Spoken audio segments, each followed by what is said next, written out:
The rain came down in sheets, blurring the neon lights of the diner where I sat, staring at a coffee I hadn't touched. Across the street, through the smeared window, I saw him, Elliot, my sister's fiancé, standing under an awning, his face half-lit, eyes searching the storm like he'd lost something he'd never get back. My heart clenched, knowing I was part of what he'd lost, and what I'd stolen. My name is Caleb Morrow, and I'm not the hero of this story. I'm the guy who fell for the one person he shouldn't have. The one who was promised to someone else, someone I loved more than life itself. Growing up in Willow Creek, Indiana, a town where everyone knew your name and your sins, I learned early to keep my truths buried. I was the quiet one, the artist with a sketchbook always in hand, while my sister, Lily, was the sun everyone orbited. She was fierce, radiant, the kind of person who could make you believe in better days. And Elliot, he was the man who'd swept her off her feet 2 years ago, the one she'd said yes to under a sky full of stars.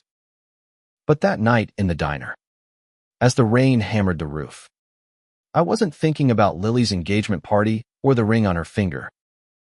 I was thinking about the summer before, when Elliot and I had stood too close in the barn behind our house, the air thick with hay and secrets.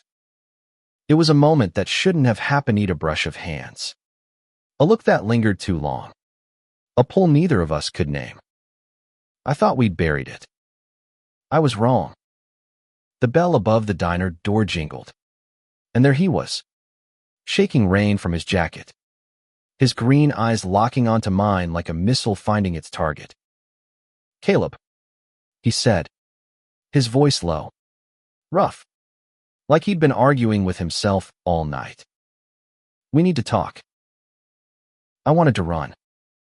I wanted to tell him to go back to Lily, to the life they were building, the one I had no right to touch. But my mouth betrayed me. "Sit," I said, pushing the coffee toward him. He didn't take it. Instead, he slid into the booth, his knee brushing mine under the table, and I felt a spark that had no business being there, the one that could burn everything down. Elliot leaned forward, his hands clasped tight, like he was holding himself together. "I can't keep pretending," he said.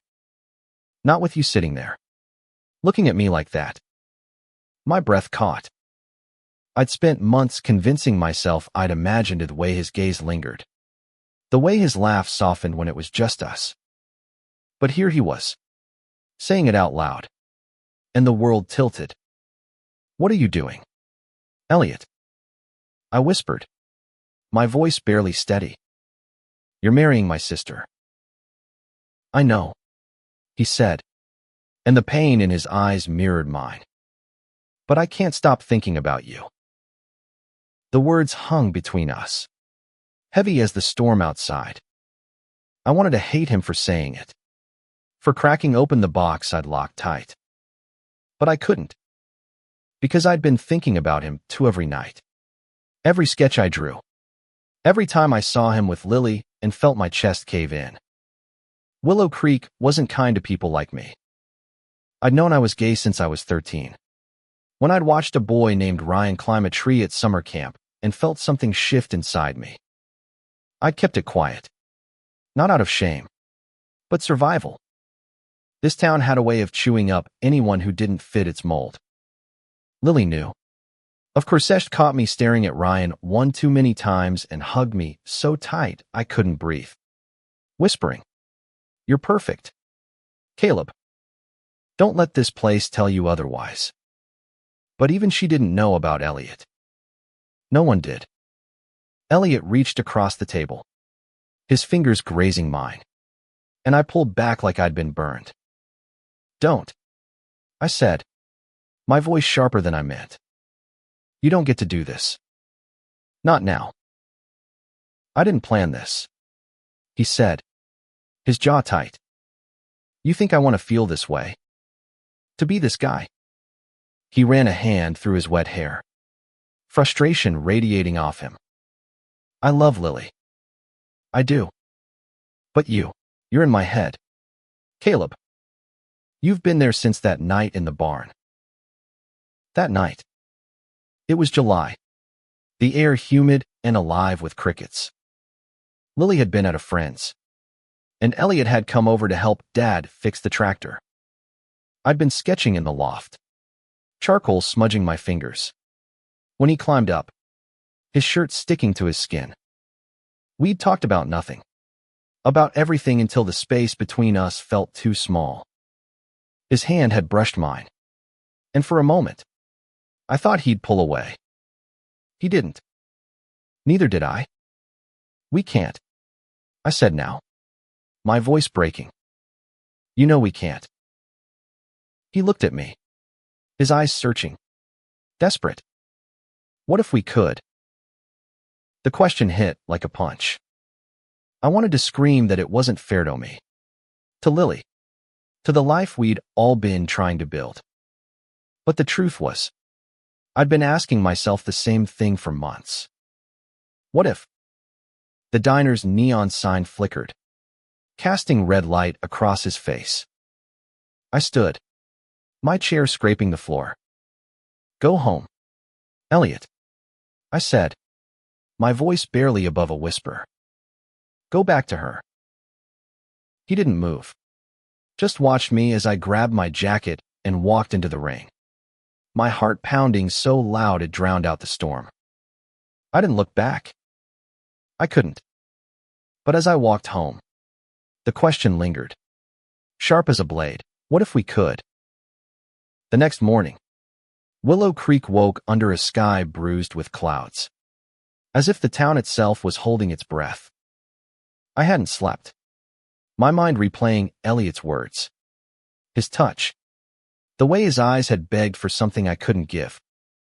By the time I stumbled into the kitchen, Lily was already there, her laughter filling the room as she flipped pancakes for Dad. Caleb, you look like death, she teased, tossing a blueberry at me. It bounced off my chest, and I forced a smile, catching it before it hit the floor.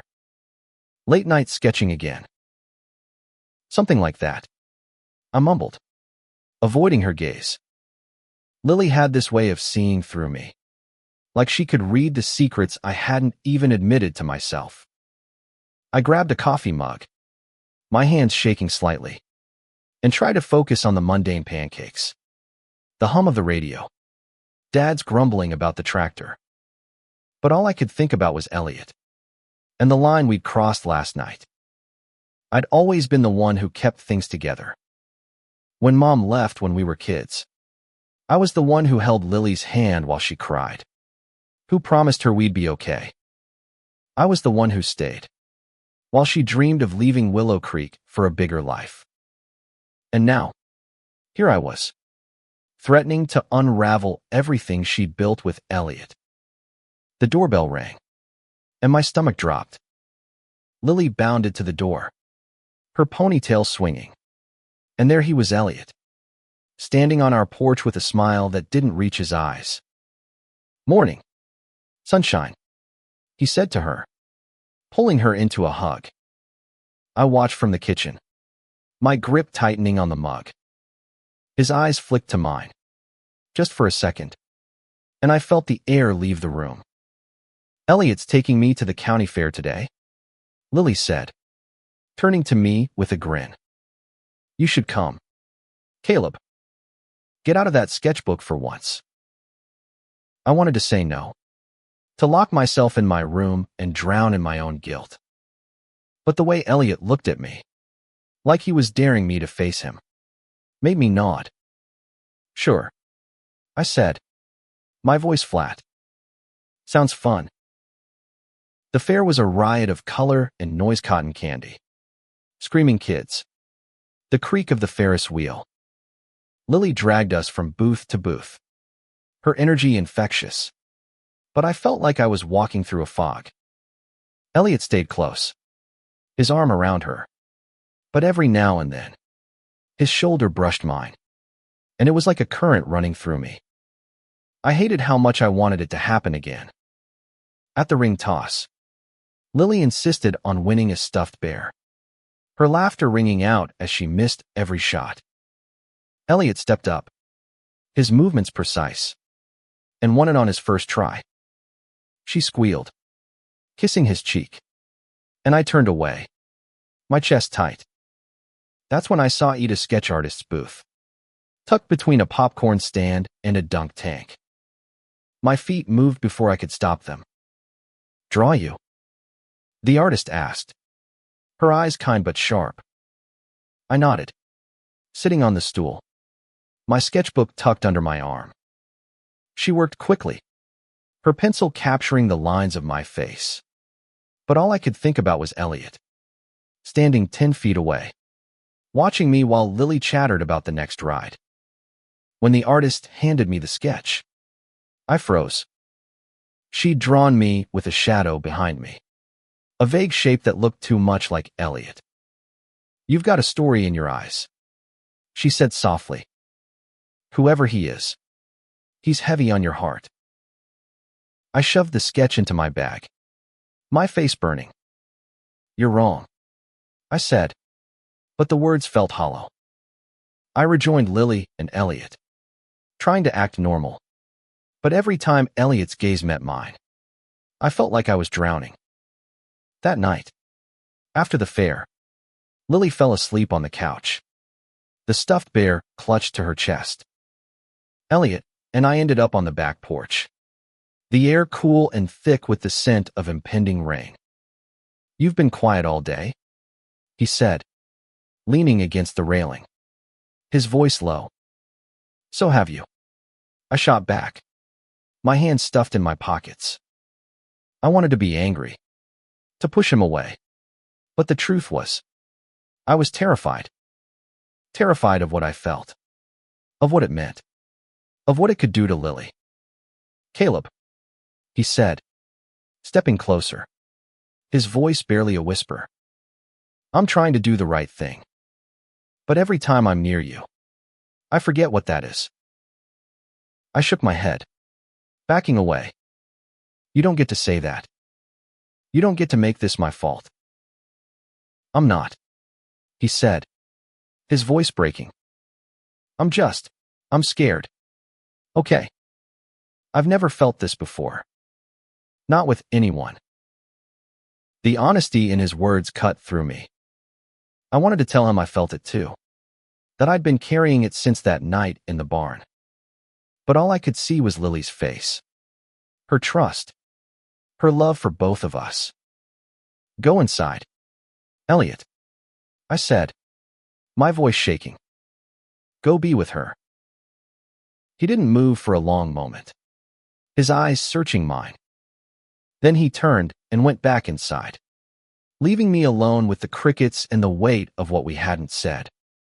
The days that followed were a blur of avoidance and guilt. I threw myself into my art, filling my sketchbook with jagged lines and shadowed faces, each one a confession I couldn't voice. But no matter how hard I tried to bury it, Elliot was everywhere, in the diner where we'd talked, in the barn where it had started, in the way Lily's laughter now felt like a knife. Willow Creek was gearing up for its annual harvest festival, and Lily was in her element, organizing the event with her usual fire. She roped me into helping, which meant I was stuck working alongside Elliot, hauling hay bales and stringing lights across the town square. Every accidental touch, every shared glance, was a reminder of what we were pretending didn't exist. One afternoon, as we set up a booth for the pie contest, Lily ran off to check on the band, leaving Elliot and me alone. The square was quiet, the air crisp with the scent of fallen leaves. He was hammering a sign into the ground, his sleeves rolled up, and I couldn't stop watching the way his muscles moved, the way the sunlight caught his hair. "Stop staring," he said without looking up, a half-smile tugging at his lips. I flushed, turning away.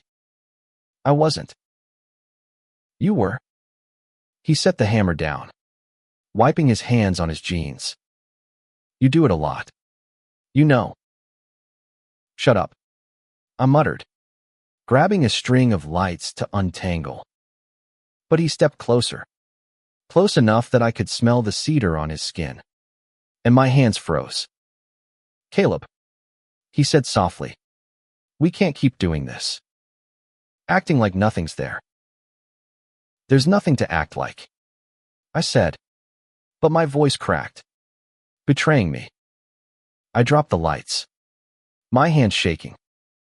You're marrying my sister. That's the deal. He looked at me, his eyes dark with something I couldn't name. What if I don't want that deal anymore? The words hit like a freight train. I stared at him, my heart pounding so hard I thought it might break my ribs. Don't say that, I whispered. Don't you dare. But he didn't back down. He stepped closer, his voice low and urgent. I'm not saying it to hurt you. I'm saying it because it's true. I can't keep lying to myself. Or to Lily. I don't love her the way I... Stop. I cut him off, my voice sharp. You don't get to finish that sentence. He flinched, but he didn't look away. Why not? Because it's wrong. Because this town will tear us apart. Or because you're scared you feel it too. I wanted to deny it, to shove him away and run. But the truth was clawing its way out. I'd felt it since that night in the barn. Since the first time he'd looked at me like I was more than Lily's quiet brother. But admitting it meant betraying her. And I couldn't live with that. Before I could respond, Lily's voice cut through the air. You guys done yet? She called, jogging toward us with a clipboard in hand. Her smile was bright, oblivious to the storm brewing between us. Yeah, I said quickly, stepping back from Elliot. Just finishing up. She didn't notice the tension. Or if she did, she didn't show it. She looped her arm through Elliot's, talking about the festival schedule, and I watched them walk away, my chest aching with the weight of what I couldn't say.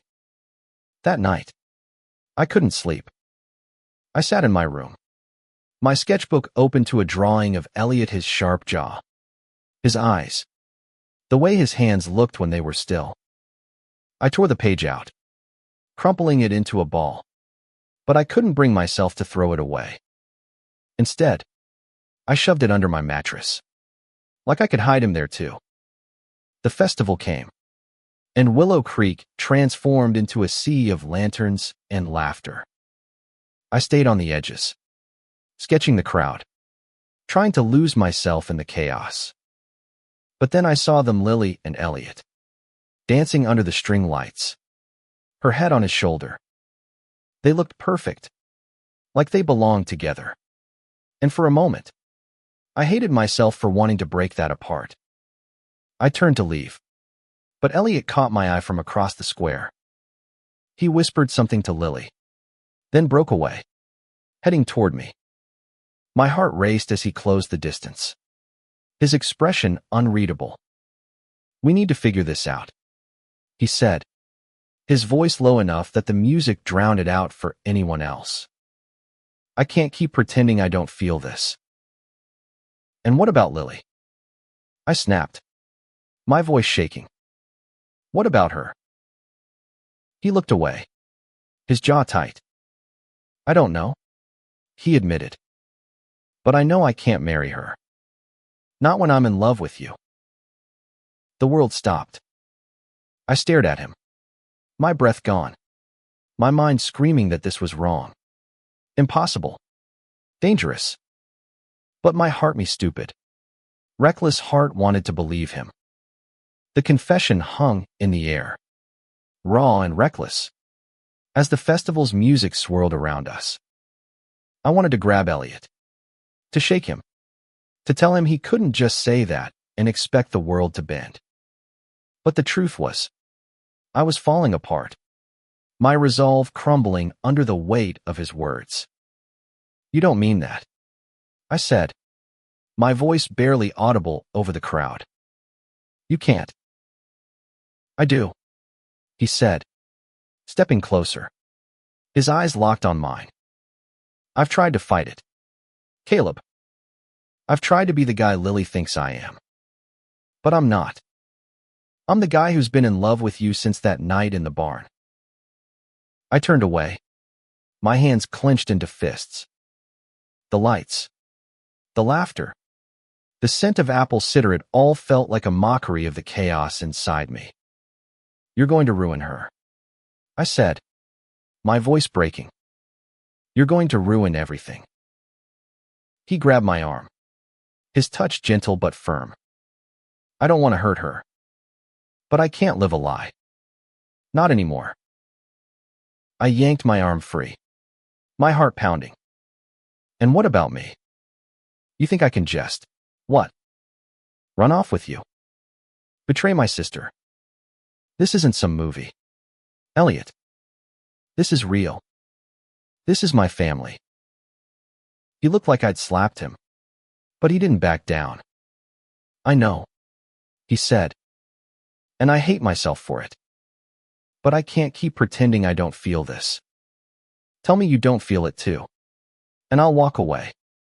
I'll marry her, and I'll never say another word about this.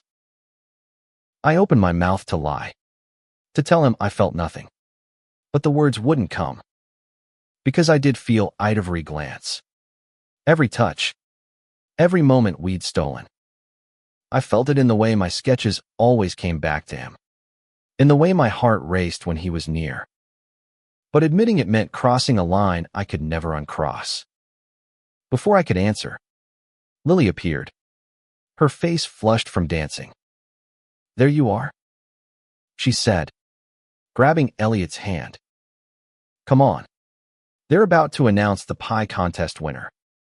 She glanced at me, her smile faltering. Caleb, you okay? You look off.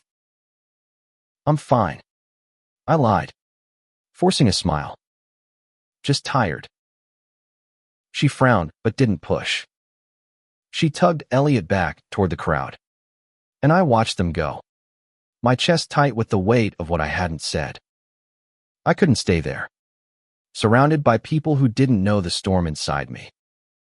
I slipped away, heading for the old oak grove on the edge of town, where I used to go when I needed to think. The grove was quiet, the trees ancient and gnarled, their branches heavy with the last of the autumn leaves. I sat against one, my sketchbook open, but my hands wouldn't move. All I could see was Elliot's face, the way he'd looked when he said he loved me. I wanted to hate him for it, but I couldn't, because I loved him too. I don't know how long I sat there before I heard footsteps. I looked up, and there he was, his silhouette sharp against the moonlight. You can't just run off like that, he said, his voice soft but urgent. Not after what I said. You shouldn't be here, I said, standing, my heart racing. Go back to the festival. Go back to Lily. I can't, he said, stepping closer. Not until you tell me you don't feel this. I wanted to lie, to push him away, but the truth was burning me alive. What do you want from me, Elliot? I snapped, my voice shaking. You want me to say I love you? Fine. I do. I love you. And it's killing me. Because I can't have you. Not without destroying her. He froze, his eyes wide, like he hadn't expected me to say it. For a moment, we just stood there, the air between us electric with everything we'd been holding back. Then he closed the distance, his hands cupping my face. And before I could stop him, he kissed me. It was like the world caught fire. His lips were warm, desperate, and I kissed him back, my hands fisting in his jacket, pulling him closer. For one moment, nothing else existed, not Lily, not Willow Creek, Not the guilt that had been eating me alive. Just him. And me. And the truth we couldn't bury. But then I heard Ida gasp. Sharp and unmistakable. I pulled back, my heart stopping as I saw her standing there, her eyes wide with shock. Lily. Caleb. She whispered, her voice breaking. Elliot. The world crashed down around me. She turned and ran, her footsteps fading into the night. And I stood there, frozen, as the weight of what we'd done settled like ash. Lily's silhouette disappeared into the darkness, and the world felt like it was collapsing. I wanted to run after her, to explain, to beg for forgiveness. But my feet were rooted to the ground, my heart pounding with the weight of what she'd seen. Elliot's hand was still on my arm, his breath uneven, but I shoved him away, my voice raw. What have we done? I didn't mean for her to see, he said, his voice shaking. Caleb. Stop. I cut him off, my hands trembling. Just stop. I turned and ran after Lily, my boots crunching against the gravel, my mind a blur of panic and guilt. The festival's lights faded behind me as I headed toward home, praying I'd find her there, praying I could fix this. When I burst through the front door, the house was silent, the kind of quiet that felt like a scream.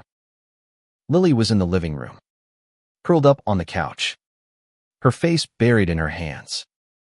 The stuffed bear from the fair lay discarded on the floor, a cruel reminder of the day we'd just spent pretending everything was fine.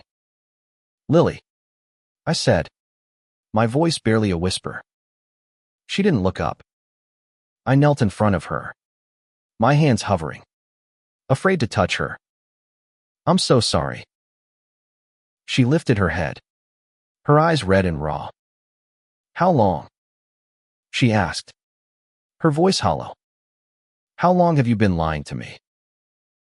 I wanted to tell her it was just tonight, just a mistake. But the truth was heavier than that. Since the summer, I admitted, my voice breaking. But nothing happened until tonight. I swear. She laughed, a bitter sound that cut through me. Nothing happened. Caleb, I saw you. I saw him. My fiancé, kissing my brother. She stood, pacing the room, her hands shaking. Do you have any idea what this feels like? To know the two people I love most have been, what? Sneaking around behind my back. We weren't sneaking, I said, but the words felt weak. I tried to stop it. Lily. I tried to stay away. Then why didn't you? She snapped, her eyes blazing. You're my brother. You're supposed to protect me. Not this. I had no answer. The guilt was suffocating, a weight I couldn't shake. I love you, I said, my voice cracking. I never wanted to hurt you. But you did, she said, her voice breaking. You both did. The door opened, and Elliot stepped inside, his face pale. Lily, he started, but she held up a hand, silencing him. Don't, she said. I don't want to hear it. Not from you. He looked at me, his eyes pleading, but I shook my head. This wasn't about us anymore. This was about her, and the pain we'd caused. Lily, please, I said. Let me explain. There's nothing to explain, she said, grabbing her jacket. I need to get out of here. She stormed out, the door slamming behind her, and I felt like the ground had been ripped out from under me. Elliot took a step toward me, but I backed away. Don't, I said, my voice sharp. This is on us. We did this. I know, he said, his voice low. But I meant what I said. Caleb, I love you. Stop saying that. I shouted, my hand shaking. You don't get to say that now? Not after this. He looked like he wanted to argue, but he didn't. He just nodded, his shoulders slumping, and walked out into the night. I sank onto the couch, my head in my hands, the silence deafening. I'd lost her. I'd lost them both. The next morning, Lily was gone. Her car wasn't in the driveway, and her room was empty, her clothes and suitcase missing. Dad didn't know where she'd gone, and when I called her, it went straight to voicemail. I spent the day driving around Willow Creek, checking her favorite spots: the diner, the park, the library, but she was nowhere. By evening, I was back at the Oak Grove, my sketchbook open but untouched. The guilt was a living thing, clawing at my chest. I'd always been the one to protect Lily, to hold her hand through the worst days. And now I'd driven her away. When Elliot found me, I didn't have the energy to push him away. He sat beside me, silent, his presence both a comfort and a wound. She'll come back, he said finally, his voice soft. She's strong. She just needs time. And what about us? I asked, my voice barely audible. What are we supposed to do? He didn't answer right away. Then he reached for my hand, his fingers lacing through mine. We figure it out, he said. Together. I wanted to believe him. But as I looked at him, all I could see was Lily's face, and the pain we'd caused. I pulled my hand away, standing. I can't, I said. Not like this. I walked away, leaving him there, my heart breaking with every step. I didn't know how to fix this, or if I even could. But I knew I had to try for Lily, for myself, for the truth I'd been running from my whole life. 3 days passed, and Lily didn't come home. Her absence was a void, sucking the life out of the house. Dad noticed, but didn't ask. His silence a weight I carried alongside my guilt. I stopped sketching, stopped eating, stopped doing anything but searching for her. I called her friends, checked her social media, even drove to the next town over. But she'd vanished like smoke. Elliot kept his distance, but I felt him everywhere: in the diner where we'd talked, in the barn where it had started, in the ache that wouldn't leave my chest. I wanted to hate him, to blame him for everything. But the truth was, I'd been just as guilty. I'd let myself fall, knowing what it would cost. On the 4th day, I found a note tucked into my sketchbook, in Lily's handwriting. I need space. Caleb, don't look for me. My heart sank, but there was a relief in knowing she was okay, even if she wasn't here. I sat on my bed, the note crumpled in my hand, and let myself cry for the first time since she'd left. Willow Creek was starting to notice. Whispers followed me at the grocery store, at the gas station, eyes lingering too long. Small towns had a way of sniffing out secrets, and I wondered how much they knew. I kept my head down, avoiding the diner, the square, anywhere I might see Elliot. But avoiding him didn't erase him from my mind. One evening, I ended up at the community center, where a local art show was being held. I'd submitted a piece months ago, a charcoal sketch of the Oak Grove, before everything had fallen apart. I hadn't planned to go, but something pulled me there, a need to feel something other than guilt. The room was crowded, filled with familiar faces and polite smiles. My sketch hung on the far wall, and I froze when I saw it, not because of the drawing, but because of who was standing in front of it. Elliot. He didn't see me at first. his eyes fixed on the sketch, his expression unreadable.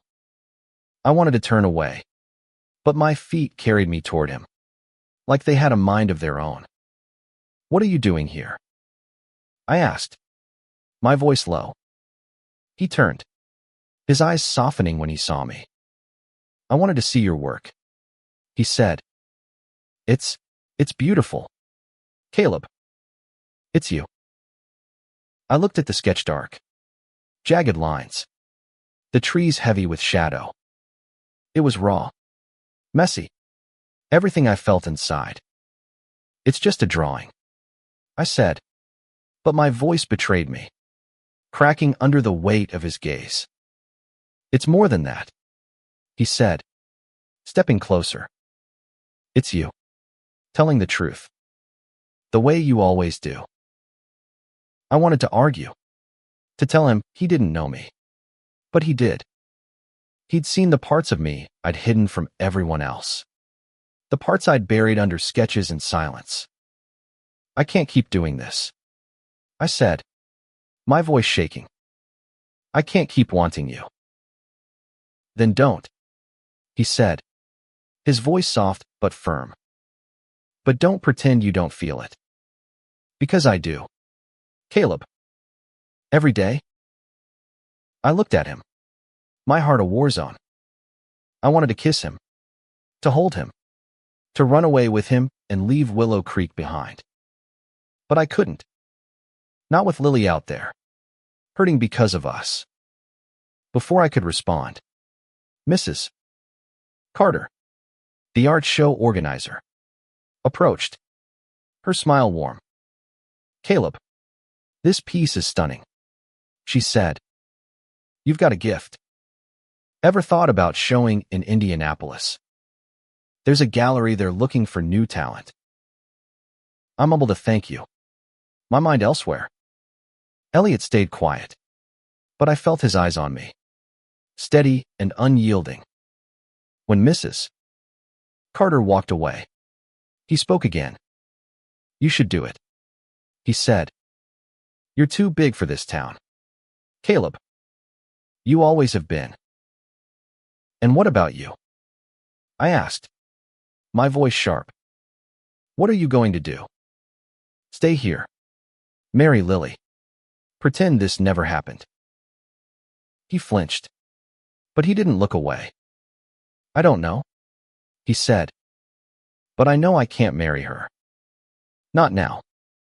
Not after you." The words were a knife, twisting in my chest. I wanted to believe they were enough. But they weren't. Not when Lily was out there. Alone. Because of us. "I need to find her," I said, turning away. "I need to make this right." He grabbed my hand, stopping me. "Let me help," he said. "Please."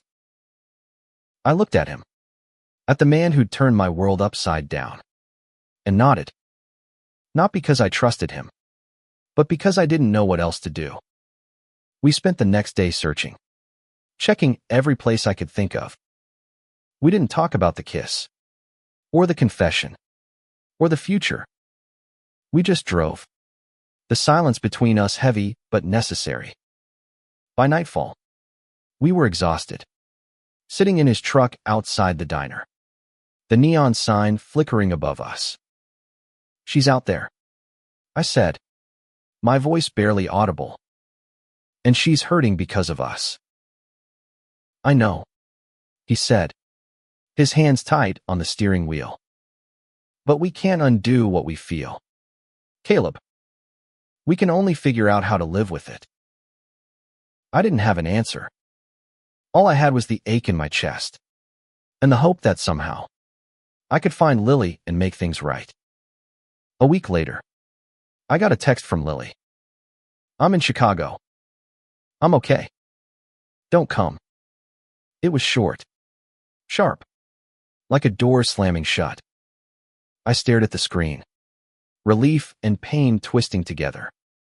She was alive, safe, but she didn't want me near her. I didn't blame her. I showed the text to Elliot, who'd been checking in daily. His presence a constant reminder of what we'd done. "Chicago," he said, his voice quiet. "She always talked about going there." "Yeah," I said, my throat tight. She wanted to start over. Somewhere bigger than Willow Creek. He nodded, his eyes distant. "Maybe she's right. Maybe this place. Maybe it's not where we're supposed to be." I looked at him, my heart pounding. "What are you saying?" "I'm saying I'm tired of hiding," he said, his voice steady. "I'm tired of pretending I'm someone I'm not. I want to be with you, Caleb. For real. No secrets. No lies." The words were everything I'd wanted to hear, but they came at a cost I couldn't ignore. "And Lily?" I asked. "What about her?" He looked away, his jaw tight. "I'll talk to her. I'll tell her the truth. All of it." I wanted to believe it could be that simple. But nothing about this was simple. "You think she'll forgive us?" I asked, my voice barely audible. "I don't know," he admitted. "But I know we can't keep running from this." I didn't answer. I couldn't. The idea of a life with Elliot, out in the open, was a dream I'd never let myself have. But the cost losing Lily, breaking her heart, was too high. The next day, I drove to Chicago. I didn't tell Elliot. I didn't tell anyone. I just got in my car and went. Lily's text burned into my mind. I needed to see her. To explain. To beg for a chance to make things right. Chicago was overwhelming. A maze of steel and noise. So different from Willow Creek's quiet streets. I didn't know where to start. But I remembered Lily talking about a cafe near the Art Institute. A place she'd dreamed of visiting. I found it after hours of wandering. A small, cozy spot with mismatched chairs and the smell of fresh coffee. She was there, sitting by the window, her hair pulled back, a book open in front of her. She looked different older. Somehow, like the weight of what had happened had changed her. I approached slowly, my heart in my throat. "Lily," I said, my voice soft. She looked up, her eyes widening, then hardening. "What are you doing here?" she asked, her voice cold. "I needed to see you," I said, sitting across from her without being invited. "I needed to say I'm sorry." She closed her book, her hands steady but her eyes betraying her pain. "You think sorry fixes this? You kissed my fiancé, Caleb. My brother." "I know," I said, my voice breaking. "And I hate myself for it. But I love him. Lily. I didn't want to. But I do." She stared at me, her expression unreadable. "And what about me? Did you think about me at all?" "Every second," I said, tears burning my eyes. "You're my sister. I'd do anything for you. But I can't change how I feel." She looked away, out the window, her hands clenched. "I loved him," she said, her voice barely audible. "I thought he loved me too." "He did," I said, my heart aching. "He does. But not the way he feels about me." She laughed. A sharp, bitter sound. "And you expect me to just be okay with that?" "No," I said. "I just want you to know the truth. And I want you to come home." She didn't answer for a long time. When she finally spoke, her voice was softer, but still raw. "I need time. Caleb. I don't know if I can forgive you. Or him. But I need to figure out who I am without all this." I nodded, my throat tight. "I'll wait." I said, as long as it takes. She didn't respond. Just opened her book again. A silent dismissal. I stood, my heart heavy, and walked out into the Chicago rain, knowing I'd done what I could, but not knowing if it was enough. Back in Willow Creek, the days felt hollow. Lily's absence was a wound that wouldn't heal, and Elliot's presence was a reminder of why. We didn't talk much, but he was there helping Dad with the tractor, showing up at the diner, lingering like a shadow I couldn't shake. I wanted to hate him, but I couldn't. Not when he looked at me like I was the only thing keeping him grounded. I threw myself into my art, sketching until my hands ached, filling pages with the chaos of my heart. Mrs. Carter's words about the Indianapolis gallery stayed with me, and one day, I sent them a portfolio. A week later, they called, offering me a spot in their next show. It was a chance to leave, to start over. But the idea of leaving without Lily felt like abandoning her all over again. Elliot found me in the barn one evening, my sketchbook open to a drawing of Lily, her face soft and unguarded, the way she used to be. "You're really good," he said, sitting beside me. "She'd love this." I closed the book, my throat tight. "She won't even talk to me." "She will," he said, his voice soft. "She's Lily. She loves you." I looked at him, my heart a tangle of hope and fear. "And what about us?" I asked. "What are we doing?" "Elliot."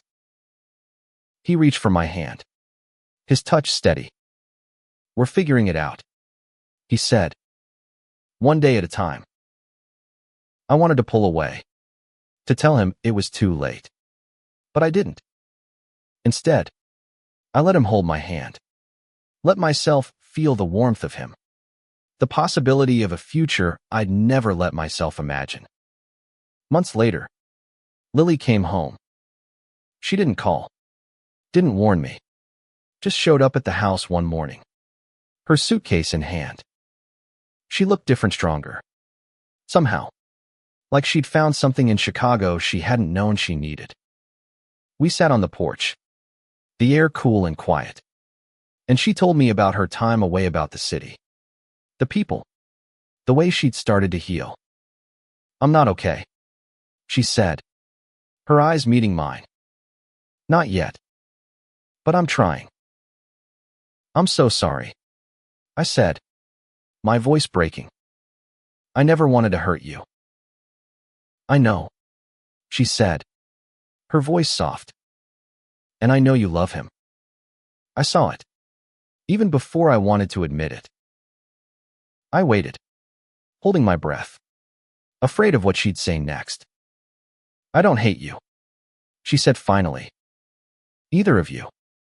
But I need time to trust you again."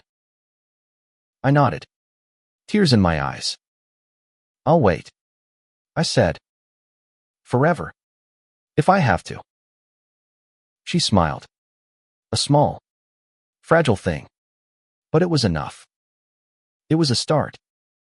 Elliot and I didn't run off into the sunset. We didn't leave Willow Creek, or each other, but we took it slow, building something real in the wreckage of what we'd broken. The town whispered, judged, but we faced it together, hand in hand, refusing to hide. My art show in Indianapolis was a success, and Lily came, standing in the back, her presence a quiet promise. Afterward, she hugged me, her arms tight, and whispered, "I'm proud of you." It wasn't forgiveness. Not yet. But it was hope. Love, I learned, isn't clean or easy. It's messy, painful, and worth fighting for. Elliot and I built a life. Not a perfect one, but one that was ours. And Lily, she found her own path, her own strength. And slowly, We found our way back to each other not as we were, but as something new, something stronger. In the end, we didn't bury our truths. We let them breathe, let them grow, and found a way to live with the scars. Because love, real love, doesn't hide fights to be free.